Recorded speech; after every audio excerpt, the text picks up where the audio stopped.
into sacred site over there.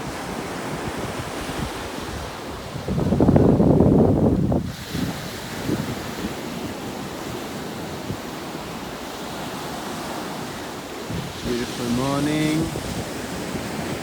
Swell came down a little bit. A little bit of power though. Beautiful sun is out. We have here is a couple bush medicines and bush pepper. The first one I'll show you guys is the kuneegong, also known as pig face.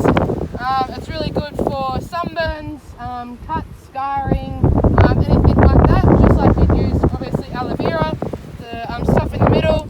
I'm going to take some of this back for my burn, as well as rashes and things as well.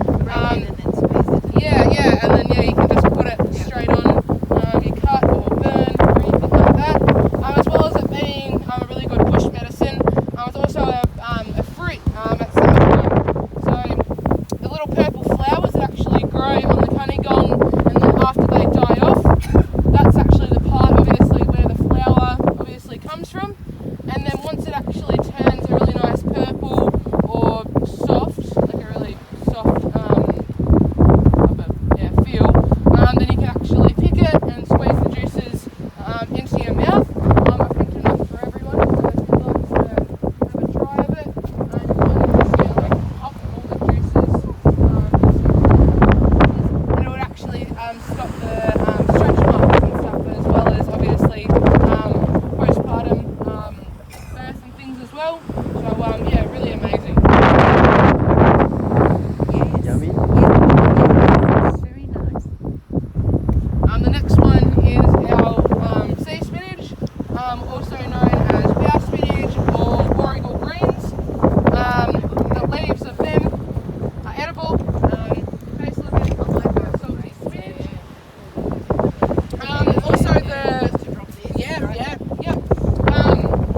on the bow spinach grows a little yellow flower, and they're also edible as well. After that flower dies off, obviously they form then berries. The bow spinach actually forms about 3 different types of berries. So your purple, red and orange. All 3 are obviously edible as well.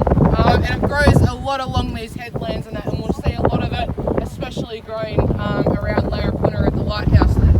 More common within a lot of restaurants and I guess different things is our silver saltbush. The leaves on that are actually edible, as well as the seed pods and stuff as well. Makes really nice saltbush chips. Obviously, flavouring within meat as well, because obviously it can be, alternative to salt because of the salt in the saltbush.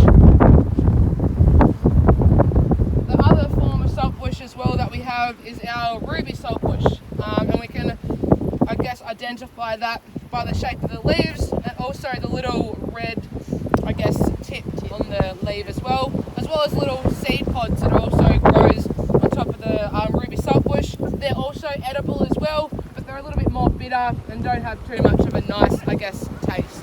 As well as that, our women used to actually collect berries up and use them for forms of our makeup, but also dyeing of our fibres and things as well. So you can also eat that. This one's a little bit more of a succulent.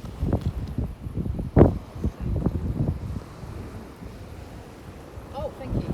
Yeah. So these 2 are just some cool little, facts that I guess we know about our beautiful muka down there. So everyone knows what these are? Cuttlefish. Does anyone know what these little black lines, sometimes obviously they go all the way up the cuttlefish and are really, really dark. They're actually their stress mark lines. So obviously when a cuttlefish is swimming around the ocean and I guess it gets spooked by a shark or something of its predator, obviously when it goes to swim away, obviously it releases its ink.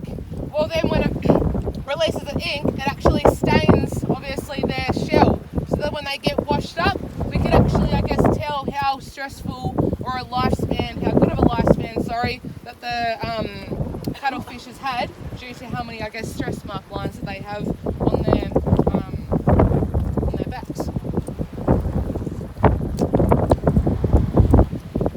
This other one, just like on our land country, same with our sea country, we have meat eaters and we have vegetarians. So obviously within our muka, we have to take care of both all of the seaweed as well as obviously all the other little critters and that are going around.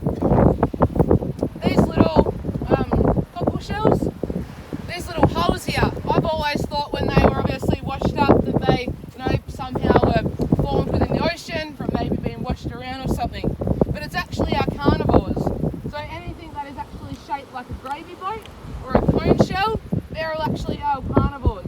Anything that is shaped like a salad bowl, they're the vegetarians, so they eat all the seaweed. And obviously when these guys are obviously on the sea floor, these carnivores will come over with their little drill-like, I guess, nozzle, drill through, and then they'll suck out the meat.